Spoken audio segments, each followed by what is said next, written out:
Y estamos con otro invitado de lujo impresionante, este señor que nos trae siempre actualidad. Un fuerte aplauso, a ver, Víctor Pavón está con nosotros. Víctor Pavón, bienvenido. Ya me está gustando eso. Cada vez que venga, por claro, favor. Él siempre viene los lunes, él está los lunes, pero con su monólogo sería. Monólogo, es un monólogo. Bueno, y acá vamos a tener una suerte de diálogo. No sé si yo voy a estar a la altura de las circunstancias, pero voy a intentar, por lo menos. Víctor Pavón va a estar con nosotros. Esta es la sección de tertulia. El otro era el monólogo, ahora la tertulia. Bueno, un excelso abogado, economista, investigador, político, con pensamiento liberal. Así mismo. Él es libertario. Liberal radical.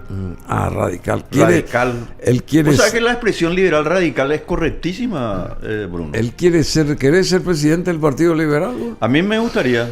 Este año vamos a estar viendo si se oficializa o no. ¿Y qué necesita para eso? Y sencillamente. Guita. No, sí, obviamente eso también es importante. Audiencia necesita. Gente que piensa necesita. Lo que se necesita siempre es la disponibilidad del tiempo, que tiene que ver con lo que acabas de decir, ¿verdad? Sí, no, ya sé, por supuesto. La disponibilidad del tiempo implica que uno tiene que ir priorizando las cuestiones. Esa pues es la idea de lo que toda persona en su vida, cualquiera sea, siempre tiene que tomar en cuenta. Siempre tiene que elegir prioridades. ¿Qué prioridades uno tiene, elige a corto, mediano y largo plazo? Bueno, decime, esto que recién estábamos, o sea, que fue ella la que estuvo comentando, Rocío Vallejo, la diputada, sobre los famosos chats de Lalo Gómez y que atentan contra la seguridad jurídica del país, seguridad jurídica, y este caso de Arévalo, por ejemplo. ¿Cómo vos mirás esto? ¿Qué significa esto? ¿Estamos decayendo nosotros como país, digamos, y desde la esfera política? ¿Se nos cree, no se nos cree? Porque por un lado se pide que vengan los inversionistas y por otro lado surgen estos hechos y entonces uno no sabe si está en San Juan o si está en Mendoza. ¿Cuál es tu visión de lo que está aconteciendo? Mira, Bruno, estos hechos son consustanciales a todos los países. Sucede en todas partes. La diferencia está en qué se hace con esos hechos. ¿Qué respuesta le vamos a dar a esos hechos? Y la respuesta tiene que ser una respuesta firme, categórica, de que las instituciones aquí funcionan. Y si funcionan las instituciones... Tiene que salir este señor. Arévalo, por supuesto, tiene que salir. Y obviamente mostrar así a la sociedad paraguaya y obviamente también a los mercados, ya que vamos a hablar también de economía, de que al final y al cabo aquí lo que se pretende es precisamente ayudarle al gobierno, porque él, siendo parte de nada más y nada menos que del movimiento afín, en este caso al mismo presidente de la República, la mejor ayuda que le puede hacer a su movimiento y al propio presidente es precisamente renunciando. Pero esa es una quimera. Un paso al costado. Claro, pero esa es una quimera tan alta como aquellos que dicen que buscan el bien común, ¿verdad? En realidad, el diputado Arévalo tiene tantos privilegios y tantos intereses que está lejos, por supuesto, ¿verdad?, de que eso se lleve a cabo, que sería su renuncia, porque sinceramente nosotros estamos ante lo que se denomina una caquistocracia. Caquistocracia. Los griegos denominaron caquistocracia cuando ya se dieron cuenta que la democracia se iba a volver populista. Ellos pues se reunían de noche en el Areópago para tratar los temas. ¿Dónde? Espera un poco. Areópago significa el lugar. Significa la plaza donde los griegos se reunían para deliberar, discutir y decidir sobre los temas que le atañen a la sociedad. Qué bueno. Entonces, cuando ellos discutían, se fueron dando cuenta, cuando hicieron surgir la democracia, que es el gobierno de la gente, que iba lamentablemente a tener un problema la democracia. Y la democracia tiene ese problema, que es una democracia que se vuelve populista, que lo que hace es hacer crecer los privilegios de unos cuantos, Y de esa manera la democracia ha fallado en casi todas partes, a tal punto que hoy tenemos una situación que tenemos que tomar en cuenta. ¿Qué es aerópago? ¿Qué era o qué es aerópago? Sí, es una roca situada cerca de la Acrópolis de Atenas, donde Ares fue juzgado por el asesinato de Alirrotio.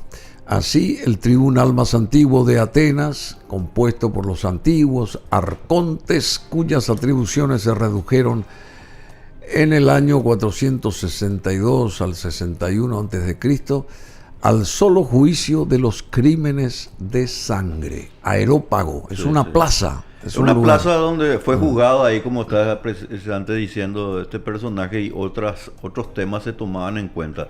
Es muy interesante cómo surge la democracia, pero lamentablemente tenemos que ser sinceros, Bruno.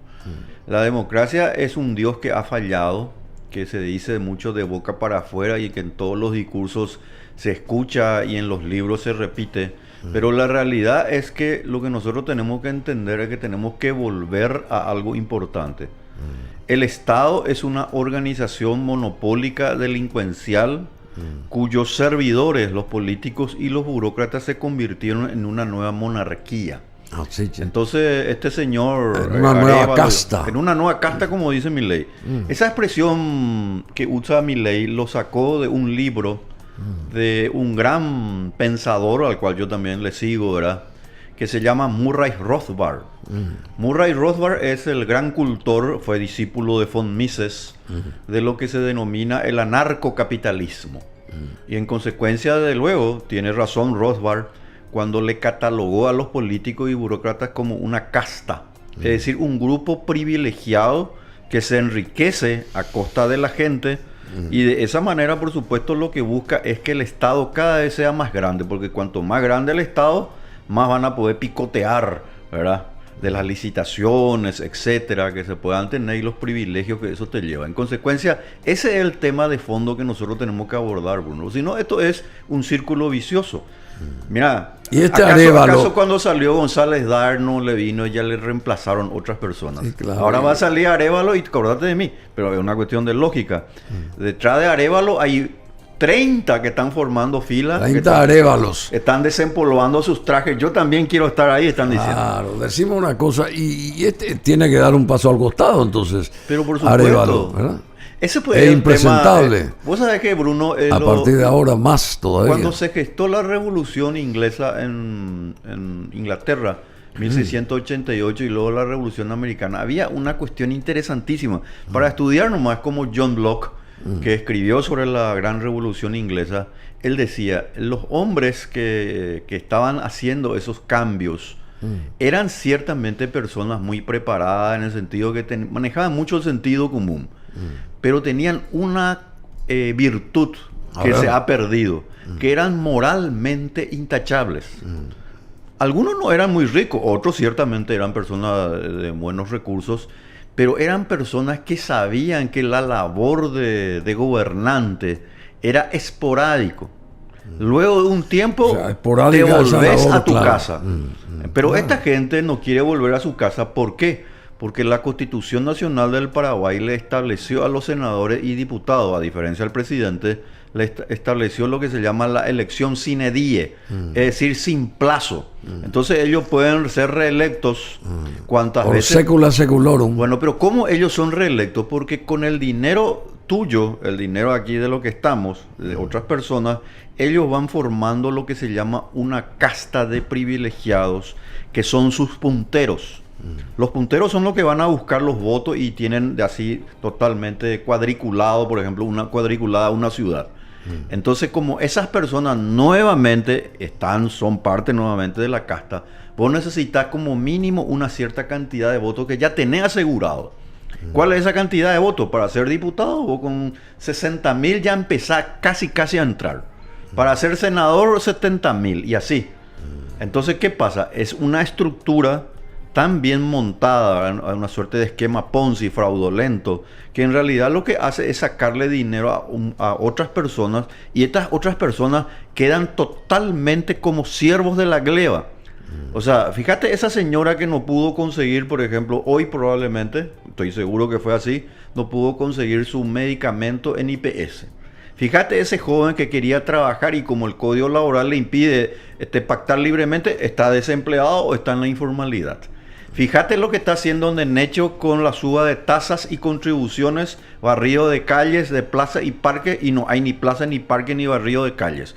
O sea, esta es una casta o un grupo de personas. Ni una flor ahí. Claro, que nosotros tenemos ese problema. Si nosotros no le identificamos al verdadero actor o protagonista o no le bajamos del pedestal al cual hoy está, pues no vamos a entender. Nosotros tenemos que volver al individuo. Alguien tiene que dar ese golpe, pues. Y bueno, para eso justamente están los pensadores, están los que forman opinión. Vos estás formando opinión. No, sos vos el que formas. No, porque yo te cuento, Bruno, en el Paraguay están contados con los dedos de una sola mano. Así. ¿Cuánta gente forma opinión? Porque el periodista, por lo general, solamente lee la información, pero no tiene opinión propia. Y si tiene opinión propia, nuevamente, por lo general está sesgada hacia mantener el status quo. Son muy pocos los periodistas o las personas que están dedicadas a los ámbitos de prensa que piensan más allá de sus narices. Todos ven el árbol, no ven el bosque. Todos ven mañana y no ven pasado mañana. Y nosotros lo que tenemos que pensar es no solamente en la siguiente elección, sino que en la próxima generación. Esa es la forma de cambiar un país. Y eso fue lo que le hizo grande a los hoy países desarrollados. Decime, ¿y cómo podemos avanzar nosotros a partir de ahora? Porque por un lado el presidente, en ese aspecto yo apoyo de que vaya, golpee puertas, qué sé yo, es criticado también por sus viajes. Pero yo creo que es importante de que él muestre a Paraguay, digamos, y lo ponga en el mapa, por lo menos, ¿verdad? Por un lado. Y por otro lado, ocurren estos acontecimientos desfachatados, ¿verdad? De este Arévalo, por ejemplo. Y bueno, y toda la justicia y toda la ciudadanía se ve mancillada por todo esto. Entonces, ¿cómo sortear este tipo de historias? Una primera consulta. Y segundo, ¿qué hacer para revertir definitivamente esto? ¿Qué tenemos que hacer? ¿Qué hay que hacer? ¿Denunciar? ¿Qué hay que hacer? Lo primero que tiene que hacer el presidente de la República es decir, señores, estamos haciendo un gran esfuerzo por nuestro país, hemos logrado el grado de inversión y estamos seguros que podemos conseguir también que haya otras calificadoras que nos den finalmente su confianza. Pero para ello, yo como presidente de la República solicito que esta persona involucrada en temas que nada tienen que ver precisamente con la legalidad y con la radicación de inversiones, sea depuesta de su cargo a través del procedimiento. ¿Y eso por qué no se da? ¿Por qué no se da? ¿Por qué hay tanta lentitud? Y hay un político que llegó a decir, no, es chancho de nuestro chiquero. Claro. ¿Verdad? Entonces, al ser chancho de su chiquero, entonces obviamente está limitado, ¿verdad?, a hacer eso. Muchos dirán, pero él no se puede meter en cuestiones que hacen a los otros poderes.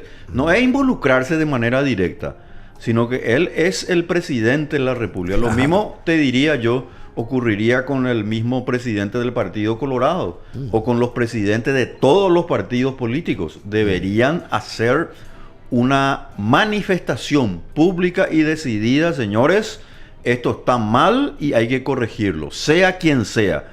Y si bien es cierto, podemos decir que hay una larga lista de gente que va a ocupar nuevamente el cargo, pues hagámonos cargo también de lo que van a venir. Porque si no, pues esto es un círculo vicioso. De nunca acabar. Es de nunca acabar. Bueno, entonces, pero ¿cómo vamos a acabar esto, Bruno? Y ahí viene la cuestión. El jurado de enjuiciamiento, tenemos que ir pensando en cambiar. Ese jurado de enjuiciamiento tiene que ser derogado. Pero su sistema no funciona. Al parecer no se puede derogar según no se esta diputada, a no ser que se cambie la Constitución. La Constitución se tiene que cambiar. Y no se puede, por lo menos, parar ese organismo por el momento, no sé, suspenderlo, no sé cuál sería el término. No se puede. No se puede. No se puede porque el jurado de enjuiciamiento está establecido en la Constitución, tiene las leyes respectivas que hacen no se puede parar, por lo menos. No. porque el jurado tiene que seguir funcionando. Supongamos de 10 casos en uno acierte, pues que siga acertando al menos en uno. Y si son 3 años para cada uno de los miembros, ¿por qué no se reduce a 1 año, por ejemplo? Se podría reducir, pero acá el problema está que los mismos que representan a los sectores que están allí en el jurado de enjuiciamiento son jueces y parte. El jurado de enjuiciamiento, de acuerdo a la Constitución, en el artículo 253, dice que los miembros son 2 miembros de la Corte Suprema, 2 miembros del Consejo de la Magistratura, un senador y un diputado. Entonces, ¿qué significa eso? Que todos ellos son jueces y parte. Y al ser jueces y parte, de luego, la debilidad intrínseca por establecer sentencias o decisiones que realmente sean justas son muy difíciles. Están todos concatenados. Entonces. Están todos concatenados. Al estar concatenados, los intereses son tan grandes. Estamos hablando de una cuestión utópica, porque al final... Eso es lo que Milton Friedman, el ganador del Premio Nobel de Economía en 1976, llegó a decir como el triángulo de hierro. El triángulo de hierro es el Estado, los políticos y burócratas, y en el otro vértice, triángulo, ¿verdad?, son las personas que se benefician de los dos anteriores, del Estado en sí mismo y los políticos y burócratas. Que ahí están muchos sectores privados, están los partidos políticos, etc. Entonces ese es un triángulo de hierro, un triángulo del infierno, en donde es muy difícil de romper, porque de paso la figura del triángulo, como bien sabemos, y los romanos lo demostraron, es la figura más firme, por ejemplo, para geométrica, para hacer un puente, por ejemplo, así como lo hicieron los romanos y están ahí en Europa. O los acueductos. Los acueductos, exactamente. Que hace más de 2000 años se construyeron y acá no se puede hacer ningún acueducto. Milton Friedman justamente hablaba sobre la cuestión esta, pero tampoco él pudo avanzar sobre una propuesta, porque él era un liberal clásico. Y lamentablemente los liberales clásicos, por muy nobles que sean, en realidad siempre trataron de limitar al Estado, pero el Estado no se puede limitar. El Estado es una organización monopólica, está encargada de la justicia, la educación, la salud, de los impuestos, de todo está a cargo. Guay de aquel ciudadano que quiera hacer algo, te viene la penalización o te llevan a la cárcel. Bueno, Milton Friedman fue un economista y estadístico de Estados Unidos que recibió el Premio Nobel de Ciencias Económicas por su investigación sobre el consumo monetario y la complejidad de la política de estabilización, junto con George Stigler, que no es George Soros, sino es George Stigler. Friedman estuvo entre los líderes intelectuales de la Escuela de Economía de Chicago, una escuela clásica asociada con el trabajo de la Facultad de la Universidad de Chicago, que rechazó el keynesianismo en favor de lo monetario hasta mediados de la década de 1970. Así mismo. Fíjate que nuestro ministro de Economía, Carlos Fernández Baldovino, estudió ahí también. Él estudió en la escuela de Chicago, en la Universidad de Chicago. O sea, él yo creo que tiene el suficiente conocimiento para entender lo que hay que hacer y lo que no hay que hacer. O sea, que no hay que discutirlo entonces. No, por supuesto que hay que discutirlo, porque yo creo que la escuela... pero la escuela de Chicago, la escuela de Chicago Milton la escuela Friedman. de Chicago tiene también un inconveniente que solamente la escuela austríaca de economía lo puede refutar. O sea, la escuela de Chicago es muy interesante, a mí me gustan muchas cosas, pero tiene varios errores. Primero, el uso de las matemáticas en la economía. Número 2, la existencia... Porque la economía no es una ciencia exacta, la economía es una ciencia social.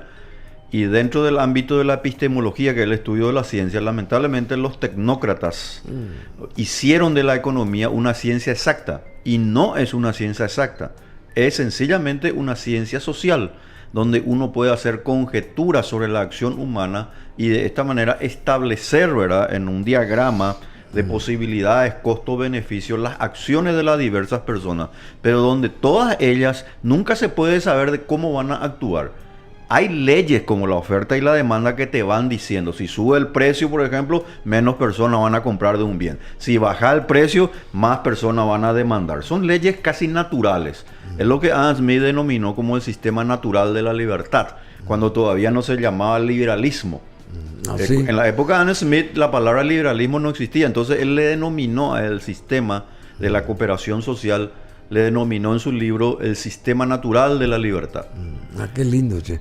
Sistema natural de la libertad. Y ya que estamos entrando en ese mundo económico, digamos, estos aranceles que está forzando a que se implementen en Estados Unidos Donald Trump, ¿eso está bien? ¿Es una manera de ganar adeptos o de rechazar futuros clientes o inversores? ¿Cómo se definiría eso de los aranceles? Porque, no sé, ¿asustan estos aranceles o atraen estos aranceles? La política arancelaria del presidente Donald Trump está muy mal. Ah, sí, está Es mal. en lo único donde yo estoy totalmente de desacuerdo, pero absolutamente en desacuerdo con él. Está mal, entonces. En todos los demás temas hasta ahora, ¿verdad? Al menos que haya otro que se le ocurra, ¿verdad? Estoy muy de acuerdo con él. Pero en este tema está muy equivocado. El Ahora, tema de los aranceles. Entiendo lo que él pretende hacer. A ver, Lo ¿qué que él pretende? pretende hacer al colocar un arancel es que los productos que vengan del extranjero ingresen al mercado norteamericano a un mayor precio. Entonces, las personas que están exportando hacia Estados Unidos van a ganar menos. Vos te imaginas, un arancel de 25% es prácticamente catastrófico. Para que nadie Entonces, envíe claro, nada. por eso es que Canadá, por eso es que México, por eso es que Colombia, cuando Trump le dijo, mira, le voy a colocar a ustedes un arancel de 25%, enseguida recularon, enseguida retrocedieron, se arrodillaron ante Trump, porque obviamente un arancel de ese tipo va a hacer que los productos mexicanos, canadienses y colombianos no puedan ser competitivos dentro del mercado norteamericano. Entonces va a implicar que los negocios, tanto canadienses, mexicanos y colombianos, vayan obviamente desapareciendo. Y Trump hace esto para que esas empresas, la mayoría de ellas norteamericanas, que salieron a algún momento del territorio norteamericano, vuelvan a Estados Unidos. Entonces, si ustedes producen afuera de Estados Unidos, yo le coloco el arancel. En consecuencia, no van a ser competitivos. Pero si ustedes vienen a Estados Unidos, yo le voy a reducir los impuestos y no hay ningún problema. Vamos a crear empleo aquí en Estados Unidos. O sea, en realidad, Trump lo que utiliza es una medida de geopolítica, de presión geopolítica, para de alguna manera, de esa manera, decirle a sus aliados y no tan aliados, señores, aquí Estados Unidos va a volver a ser grande y lo vamos a hacer cueste lo que cueste. Y si tenemos que aplicar aranceles, que es contrario a la tradición norteamericana, excepto cuando en un momento dado se hizo la ley McKinley en el año 1890, que por primera vez en los Estados Unidos, y lamentablemente fue también el Partido Republicano, el que estableció una política arancelaria. Y le fue muy mal, porque los aranceles le perjudican al consumidor, en este caso norteamericano. Bueno, los aranceles del presidente Donald Trump, sigue diciendo Víctor Pavón también, aunque son una estrategia para otros fines, no sé para qué fines. Claro, para el fin de atraer las empresas hacia el territorio norteamericano. Eso que dijiste, son un gran error que dañarán a los mismos norteamericanos. Así mismo. Así, che. Claro. Y por otro lado, China responde a los aranceles de Trump con una ola de restricciones comerciales. Las medidas incluyen aranceles sobre el carbón, sobre el gas y otros productos de Estados Unidos, restricciones a las exportaciones de algunos minerales y una investigación antimonopolio sobre Google. Así Bueno, mismo. están preocupados los chinos, che. Sí, te das cuenta, Bruno, que un país como China sería el único, quizás la Unión Europea también, pero China es el único país que le podría contrarrestar a los Estados Unidos colocándole también aranceles. Pero cuando se establecen políticas arancelarias, tanto de Estados Unidos como China, lo que vamos a tener es algo que nos va a perjudicar a nosotros como país. Los productos de estos países van a volverse más caros. Así. Porque producir más con esos costos cada vez más altos, implican un alto costo de producción. Y en consecuencia los productos que se van a ir trasladando a través del comercio internacional van a llegar a nuestros países a un mayor precio, lo cual le va a afectar especialmente a los países emergentes como el nuestro. Paraguay, por ejemplo, jamás ni ningún país de Latinoamérica podría aplicar políticas arancelarias. No, jamás. Paraguay intentó hacer una política tipo arancelaria en la década de 1960 con el azúcar y nos fue muy mal. ¿Sabe cómo hicieron? ¿Cómo hicieron? Establecieron una política arancelaria con el azúcar y que no ingresara de ninguna manera el azúcar brasileño y argentino, porque decían vamos a proteger a los cañicultores paraguayos. La idea parece interesante, ¿verdad? Proteger porque si nosotros no tenemos competencia, entonces el mercado del caña de azúcar y el azúcar va a ser totalmente nuestro. Muy bien. Duró un año a lo máximo ese beneficio, porque pronto, al no haber competencia, ese azúcar que se producía aquí era de tan mala calidad que nadie lo compraba. Y vino el fenómeno del contrabando. Y el contrabando hizo estrago a la industria cañicultora. O sea, las políticas arancelarias nunca son buenas, porque la gente va a buscar la manera de alguna manera de impedir que eso siga. Bueno, China responde a los aranceles de Trump con una ola de restricciones comerciales, ya más o menos dijimos esto, y el líder supremo de Irán también afirma que negociar con Estados Unidos no es inteligente ni sabio, dice. ¿Sabías vos eso? Ahora me estoy enterando. Bueno, así pero ¿qué podés esperar lo de Irán? Ali Yamenei, que es el líder supremo de Irán, Ali Yamenei, afirmó hoy que mantener conversaciones con Estados Unidos no es sabio, no es inteligente, no es honorable. Después de que el presidente de Estados Unidos, Donald Trump, abriese la puerta a una posible negociación entre los dos países. No se debe negociar con un gobierno así. Negociar no es sabio, no es inteligente, no es honorable, dijo la máxima autoridad política y religiosa de la República Islámica de Irán. Ahí está este señor en pantalla, Ali Yamenei. En un encuentro con militares en Teherán, informó la agencia estatal IRNA, Yamenei recordó que Irán negoció con Estados Unidos hace años, se alcanzó un acuerdo, pero los estadounidenses lo rompieron, en referencia al pacto nuclear del 2015 que Trump abandonó en el 2018 para reimponer sanciones económicas de nuevo sobre el país persa.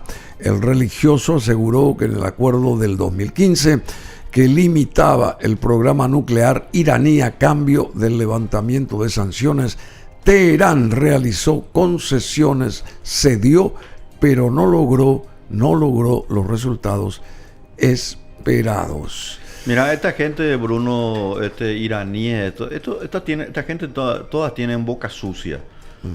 Porque son los países, y especialmente Irán, Irak, son los países donde más se le maltrata a las mujeres. Ah, sí, claro. Pero no es maltrato solamente de palabra, ¿verdad?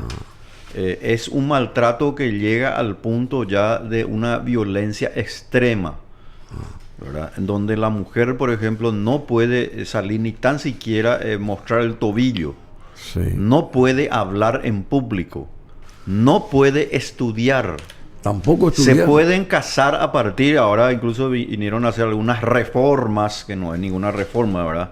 Se pueden casar a partir de los 9 años y cada jeque, o cada uno de ellos, el hombre, puede tener hasta 4 y 6 mujeres. Entonces, esta gente lo que son tiene unas es esclavas, un concepto, claro, es la esclavitud moderna, ¿verdad? Esta gente lamentablemente tiene el concepto del gobierno teocrático, donde ellos se creen los dioses y los demás, por supuesto, somos los impuros, y de luego tenemos que ser destruidos, porque así dice el Islam. El Islam es una doctrina y una religión de la violencia, cuyo objetivo es la destrucción, por supuesto, de todo el principio judeo-cristiano. Así es. Bueno, y yendo ahí está la hijab, ahí está. y yendo a nuestras tierras de vuelta, Milei sigue a Trump a pie juntillas y Argentina abandona la Organización Mundial de la Salud. Totalmente de acuerdo con Milei. Así, ¿por qué? Estoy de acuerdo porque... bueno, vos sos amigo también de Milei. Sí, pero más que por amistad o por afinidad de ideas, yo te diría, vamos a razonar así, Bruno. Sí. La Organización Mundial de la Salud es una organización de las Naciones Unidas que durante la pandemia declaró de manera ilegal que la pandemia sea de carácter universal. Sí. Sobrepasó las decisiones de los países y se impuso la pandemia, por el cual se hicieron los famosos lockdown. Se cerraron las economías y ellos impusieron, en base a la fuerza y a la propaganda vil, que la gente se ponga la vacuna. Una vacuna que no tuvo el proceso de prueba en donde realmente se pueda constatar científicamente que esa vacuna realmente estaba apta para su colocación en seres humanos. Y ellos hicieron eso. En consecuencia, y hoy se sabe que el tema de la vacuna COVID realmente fue un gran fiasco y una gran mentira. Hay una gran mentira, sí. Se habló mucho de esto, se sigue hablando. Científicamente ya está comprobado. Es más, hay investigaciones que ahora está abriendo Donald Trump precisamente, en donde se prueba que a través de la USAID, por ejemplo, el gobierno de los Estados Unidos financió con más de 60 millones de dólares a laboratorios chinos para hacer mutaciones en los genes de ciertos virus, entre los que se encontraba precisamente el COVID. Entonces, ese es un camino de investigación que se está abriendo y se está conociendo. La gente está conociendo esto. Y no está bien que eso se haya escondido y sobre todo exigido. Vos no podías ni irte a la despensa sin antes tener el barbijo. Vos no podías viajar ni aquí a Foz de Iguazú, a Clorinda, si no tenías el permiso correspondiente. ¿Verdad? Entonces eso no está bien y ojalá nunca más se repita. Bueno, por otro lado, allá en el Medio Oriente, Israel planea sacar a palestinos de Gaza y Donald Trump dice, y con énfasis, que reconstruirán todas esas ciudades y pueblos, locaciones caídas con esto de la guerra allá en Gaza. O sea que Trump va a pegar fuerte ahí. Va a pegar fuerte. ¿Qué quiere decir? Pero ahí hay un error, Bruno. Yo te cuento, hay un error.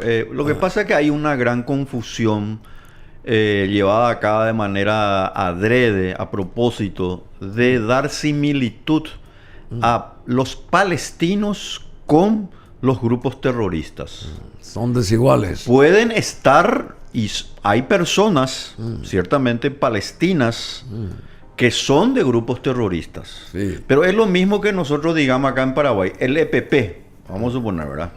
El EPP está conformado por paraguayos, pero eso no representa al Paraguay. Claro, por supuesto. Ellos eran mata paraguayos, en todo caso. Pero eso no significa que los palestinos también no tengan derecho a autodeterminarse como pueblo. En consecuencia, no todos los palestinos son terroristas, ni todos los terroristas son palestinos. Hay que hacer esa diferencia porque si no, estamos creando una suerte de éxodo, así como lo sufrieron los judíos en la época de Moisés. Y lo que vamos a provocar es más violencia porque la gente, hay que ser sinceros, tiene una tradición, una costumbre cultural, de acervo cultural, por el cual se identifica como nación. Uno primero es una nación y luego se convierte en Estado. Los palestinos tienen derecho también a tener su propia organización, por supuesto. No aquellos terroristas, de luego, que se dedican a matar y a asesinar a todos. Esos son otra cosa. Son otra cosa, pero, y la intervención de Estados Unidos, que dice que no hace falta ni que envíe Estados Unidos militares allá, sino va a levantar esas ciudades caídas ahí de Gaza. ¿Eso le saca predicamento a Israel o Israel pasa a una segunda línea tratando de ayudar a Estados Unidos porque le conviene también la incursión de Estados Unidos a Israel? ¿Cómo es eso ahí? ¿Cómo se entiende esa? No Israel va a hacer lo que se llama el dirty work. No sé si yo... el trabajo sucio. El trabajo sucio. No sé si yo me estoy explicando, No, me no, confundí más. Tenés razón, Bruno. ¿Cómo es el asunto? Israel va a hacer el trabajo sucio, Estados Unidos va a financiar. Estados Unidos no quiere enviar tropas. Si envía, van a ser algunas tropas probablemente para hacer alguna suerte de gerenciamiento, pero en el pueblo norteamericano... eso, está todo caído. Por supuesto, ellos lo que van a financiar allí como una suerte de plan Marshall para de alguna manera que eso vuelva a reconstruirse, pero donde Israel va a tener y va a pisar fuerte.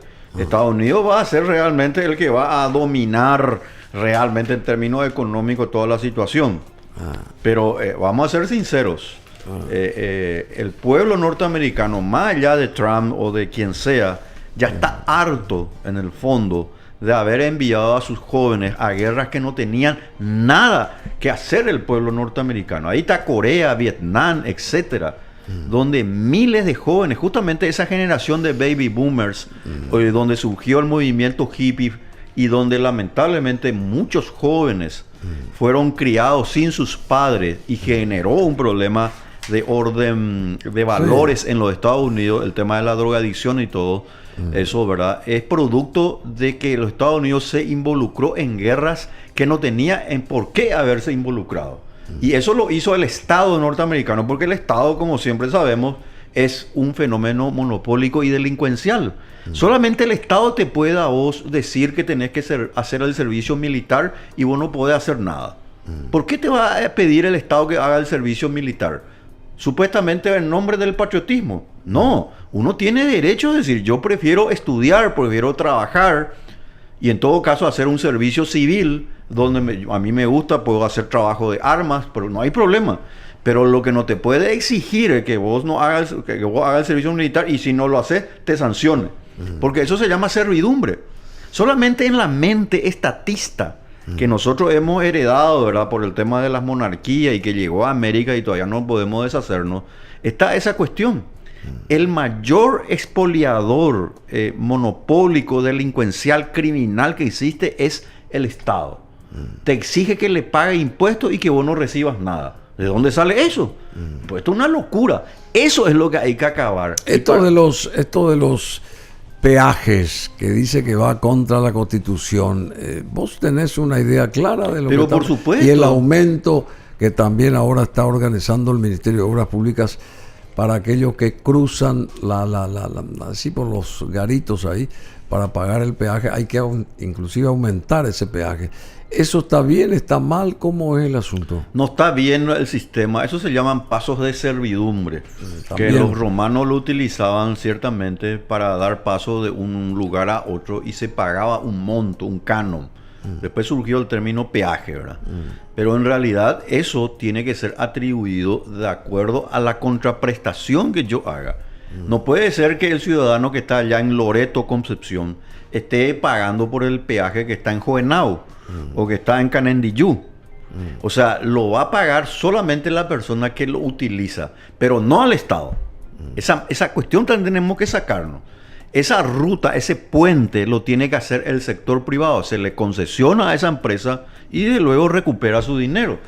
Por eso es que... Por un tiempo, por supuesto. No por sécula seculorum. No, sécula seculorum no. Eso sería... Eso se hace acá, pues. No, claro, tenés razón. Por eso es que este concepto de seguir endeudándonos para hacer obras públicas es muy peligroso. Te cuento que nuestra deuda del 40%, ya 40.5% ahora, tiene un problema grave, porque ese 40% es el capital y los intereses ya suman el 60% del PIB. Y todavía más, el endeudamiento público está dolarizado y el dólar va a seguir subiendo. Eso es una noticia. Si vos querés ahorrar en dólares, pero el dólar va a seguir subiendo. Y en consecuencia, lo que urge es la desdolarización de nuestra deuda pública para que nosotros podamos pagar con nuestra moneda. porque si no, esto se va a volver realmente muy peligroso y vamos a tener un problema, Bruno, que quiero dejar aquí en constancia y lo haga públicamente en tu programa. Nosotros podemos perder, si seguimos así, lo que se llama la inflación de un solo dígito. Sí. La inflación de un solo dígito, 4 o 5%, que Paraguay está muy bien, lo podemos perder. De 1 al 9. Claro, exactamente. Cuando nosotros llegamos al 10, al 11, Dios nos guarde, porque ahí ya no van a haber suba de precios solamente como ahora existe, que existe ya, pero va a haber también inflación, y ahí es otra cosa. Y los aranceles tienen que ver con la inflación. ¿Aranceles altos elevan la inflación o es al revés? No, de ninguna manera. Ese es un tema que yo estuve corroborando y viendo justamente en los programas de RTV española. Tuve que tragarme, por supuesto, tomar primero un tranquilizante, porque no puedo ver la RTV española porque es totalmente globalista, izquierdista. RTV está conformado es de Rusia Televisión. Está conformado de periodistas muy preparados. Sí. Yo no puedo negar. RTV es Rusia. RTVE, Radio Televisión Española. RTVE, es muy buena, sí, pero todos ellos son totalmente izquierdistas. Sí, bueno, RTVE, sí. ¿Y qué pasa con la televisión española? Cuya influencia es muy fuerte hacia Latinoamérica, porque ellos manejan France Press, manejan y otras empresas. ¿Qué es lo que hacen? Corporación de Radio y Televisión Española, Sociedad Anónima. Ahí está. Entonces, ¿qué es lo que ellos predican? Que lo que está haciendo Trump va a producir inflación. Y la inflación, por enésima vez, hay que repetirlo, no es provocado por un arancel o por un impuesto. La inflación es un fenómeno monetario creado por el Estado cuando tiene déficit. Por eso nuestra moneda, el guaraní, nosotros no podemos tener una moneda fuerte porque el déficit se mantiene. Está bajando, este gobierno lo bajó, hay que decirlo. Estaba casi en el 4.5, ahora está en 3%. Pero tenemos que tener déficit cero. Ahí el guaraní se va a valorizar, porque el déficit significa que de alguna manera la maquinita del Banco Central que el Estado utiliza, lo que va a hacer es pagar con ese financiamiento. ¿Y por qué no se llega a cero? Y porque obviamente hay un mal gasto. ¿Sí? Si vos gastás de más, tenés déficit, porque no es suficiente el dinero que recaudás. Y al recaudar no te da lo que vos recaudás 100 y gastás 120, tenés 20 de déficit. ¿Cómo financiás eso? Si es algo que ya no tenés la fuente de financiamiento genuino. La única manera es el Banco Central. No teníamos que hacer reformas y todo eso. Y ahí está, pues. Y eso si no se va a hacer nunca. Nosotros si no hacemos la reforma previsional de fondo, no solamente la que ya se inició. El gobierno inició una reforma que yo creo que está bien, pero es todavía insuficiente. Número uno. Número dos, la reforma del sector eléctrico. El gobierno va a mandar ahora una ley, te cuento, Bruno, porque así lo dijeron del mismo Poder Ejecutivo, una ley de reforma del sector eléctrico, pero para abrir la competencia en el sector de generación. Insuficiente. Nosotros tenemos que hacer una reforma del sector eléctrico en distribución y comercialización, no solamente en generación. La generación también, desde luego, donde se genera la electricidad. Pero ¿de qué te sirve generar la electricidad si no puedes distribuirla? Bueno, hay tantas cosas, che. ¿Sabes quién falleció, verdad? El doctor Guillermo Peroni, Guillermo Peroni, sí, me enteré. Bueno, realmente un gran abogado. Un gran civilista, tengo entendido. Sí, una persona de talla intelectual. Impresionante y jurisconsulto, con una gran organización liderada por él. Y bueno, y en el mundo de la abogacía. Así que estamos muy dolidos porque una persona que siempre estuvo ayudando desde su sector y privadamente también a muchas organizaciones, a muchos sectores carentes y ese tipo de cosas. Su esposa, Emma Brañas, y a sus colegas y amigos, un abrazo, y familiares, un abrazo enorme. Sentimos mucho lo de el doctor Guillermo Peroni Casal Ribeiro. se va esta gente y no viene nadie a ocupar Totalmente. la posta dejada. Bueno, y nos tenemos que ir despidiendo, querido amigo Víctor. ¿Algo que quieras vos agregar respecto a esto, o sea, vos escuchás la televisión española, pero sabés que es tendenciosa? No, yo escucho, quise escuchar qué pensaban sobre los aranceles de Trump, ¿verdad? Y obviamente lo peor, el gobierno de Trump es lo peor que puede existir en el mundo, número uno para ellos. Y ahí hablaron, le hacían entrevistas a varias personas y empezaron a repetir que estos aranceles justamente van a provocar inflación en los Estados Unidos, que es lo contrario a lo que dijo y prometió Donald Trump de bajar la inflación en su país. Entonces ahí le endilgaron el mote que este es una persona incoherente, que obviamente qué se puede esperar de una persona que sale, por ejemplo, de la OMS, etcétera, etcétera, etcétera. ¿Y qué pasa con Argentina fuera de la Organización Mundial de la Salud? No pasa nada, al contrario, es bueno. Paraguay debería hacer lo mismo. ¿Ah, sí? Paraguay tiene que salir de la OMS. Tiene que salir. Pero, Bruno, ¿cómo vos vas a ser miembro de un grupo de personas que te sacan dinero? Porque los estados son los que financian la OMS. Por supuesto. Bueno, vos colocás dinero ahí y te vienen a encerrar en tu casa. Y te vienen a colocar una vacuna no es comprobada científicamente. El caso de la pandemia. Exactamente. Eso se llama infidelidad en el trabajo. O sea, es lo que le pasa al trabajador infiel. O sea, vos no podés tener a una persona que vos le das algo y resulta ser que te da una daga por la espalda. Que sea la quinta columna. Los quinta columna, así mismo. Esa es la expresión que se usa, quinta columna. Entonces, ¿por qué nosotros vamos a seguir financiándole a esta gente? Lo mismo yo diría acá también en Paraguay. ¿Por qué nosotros le vamos a seguir financiando a los partidos políticos? Más de 10 millones de dólares se le da a los partidos políticos. ¿Por qué? Plata. ¿Por qué la persona que está ahora trabajando en el mercado, que está sobreviviendo con ese 50.000, 60.000 diarios, le va a financiar los partidos políticos? Eso es una locura, es un desatino, es un delito, Bruno. Es un delito. El Estado es el que comete el delito de pedirnos plata para financiar a los partidos políticos y para colmo, ellos se enriquecen con la nuestra, como sucedió con Arévalo, que tiene ahora su propio water. Su propio automático, dice que es automático, bien, pero imagínate eso. Mira que esto no es para joder. Esto es una bofetada a la gente.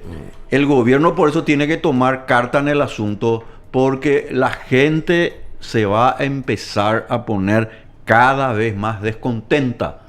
Y cuando el pueblo se pone descontento, le pierde el respeto a las autoridades.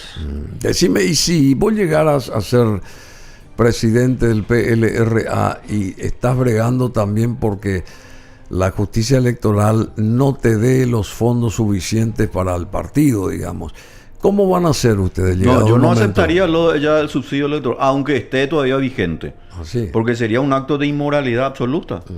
¿Por qué yo voy a estar pidiéndole el dinero de María y José, el chipero, el pisero, el carpintero, su dinero, su poco dinero le voy a estar pidiendo para que yo haga política? ¿No te imaginas, Bruno? Es un hazme reír, es tragedia eso. Y así se hace. Así se hace. Y para colmo, Bruno, ¿vos te imaginas? De la noche a la mañana se sube a una 4x4 de más de $100,000 y recorre el país, dicen, ¿no?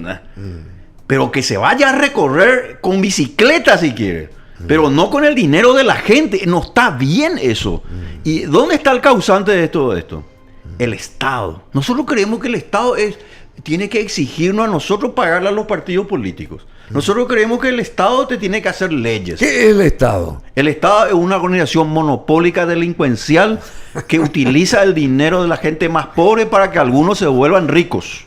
Bueno, para que algunos. Así mismo. Algunos. Algunos se hacen ricos. Y esos algunos entran en, ¿cómo que se llama la categoría? Estamos mejor. Y puede ser, lamentablemente. Por eso que el gobierno tiene que tomar carta en el asunto. Esto que está sucediendo en nuestro país, como el caso de, precisamente hablando del jurado de enjuiciamiento, no es un tema baladí superficial. En ningún país del mundo se erradicaron inversiones de manera sostenible donde hay inseguridad y no hay muestras de liderazgo y por sobre todo la de consistencia con la justicia. Eso en todas partes del mundo. Podés lograr 20 grados de inversión, pero va a durar un año. O sea, en pocas palabras, cuando los portafolios de inversión se den cuenta que resulta interesante, después van a mirar, no, prefiero nomás irme a otro país. 923. ¿Qué es 923? 923 goles. Sí. Convirtió hasta ahora Cristiano Ronaldo. Sí, un gran Cumplió jugador. 40 años. Sí, un gran atleta, sin duda. Sí, 923 goles y continúa vigente y dice que quiere llegar a los 1000 goles. Este futbolista lusitano. Un ejemplo. Sí, un 40 abriles cumplió Cristiano Ronaldo. Porque mira que no es fácil ser multimillonario y estar todavía expuestos, en este caso, a la disciplina que implica ser parte de un equipo de fútbol profesional. Más de 25 años hace que está en esto. Sí. Increíble todo lo que hizo. Ahí está, a ver, esa es la imagen de Cristiano Ronaldo.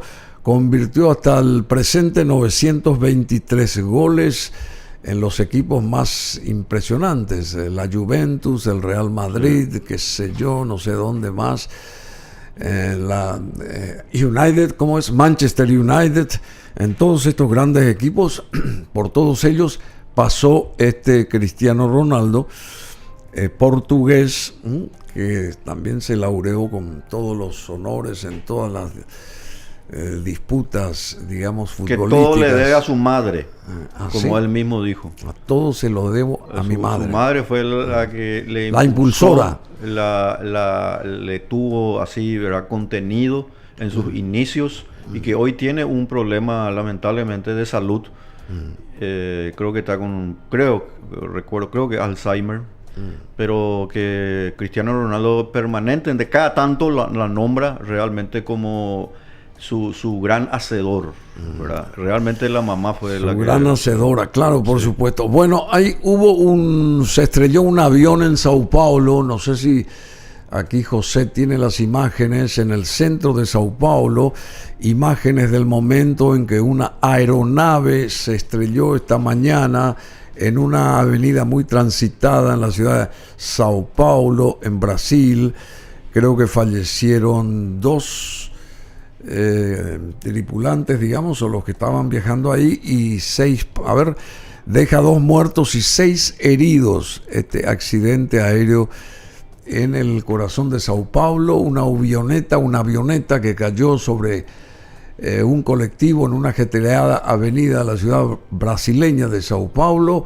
Una avioneta se desplomó en la mañana de hoy viernes sobre una ajetreada avenida de la ciudad populosa de Sao Paulo, informó el cuerpo de bomberos local, que todavía no aclaró si hay víctimas fatales. Sí, 2 personas murieron y hay 6 heridos. Bueno, impresionante toda la cantidad de edificios altos y la cantidad de movimiento aéreo que hay ahí en Sao Paulo y en sus inmediaciones. Bueno, querido Víctor Pavón, nos estamos despidiendo por hoy. ¿Qué tenés? A ver, mañana ¿qué tenés? Mañana es sábado. Mañana es sábado. ¿Qué tenés? Y mañana sábado, día de descanso. No, pero vos siempre tenías reuniones, invitabas a gente. Sí, vamos a iniciar nuevamente. Tuve una operación hace poco nomás y por eso tuve que o sea que todavía estás en punto muerto. Estoy todavía entrando en primera y segunda. En primera y segunda. Muy pronto en tercera y cuarta, pero nosotros vamos a abrir lo que se llama una academia liberal, que se llama Coffee Shop Liberal. Coffee Shop. Te vamos a invitar también. Va a haber buen café. Va a haber buen café, ¿verdad? Y obviamente para que las personas que quieran puedan reunirse, ya vamos a estar colocando en nuestras redes sociales. Vamos a hablar de Mises, de Hayek, de Rothbard y por sobre todas las cosas de un tema importante. Las propuestas que tenemos para solucionar muchos de los problemas que tiene nuestro país, no solamente en términos teóricos, sino que propuestas que se pueden llevar a cabo. Y en la parte económica, ¿el dólar va a aumentar? El dólar se va a ir... ¿Va a pasar los 8.000? El dólar se va a ir apreciando, eso tenemos que ser sinceros, porque Donald Trump y la Reserva Federal están decididos a que así sea. Y como lamentablemente todavía tenemos un banco central, que en el Estados Unidos se llama la Reserva Federal, ellos por supuesto van a apreciar y no van a bajar las tasas de interés. Y con las tasas de interés altas, que son las tasas de referencia monetaria, desde luego muchas de las inversiones que podrían venir acá van a ir a los Estados Unidos.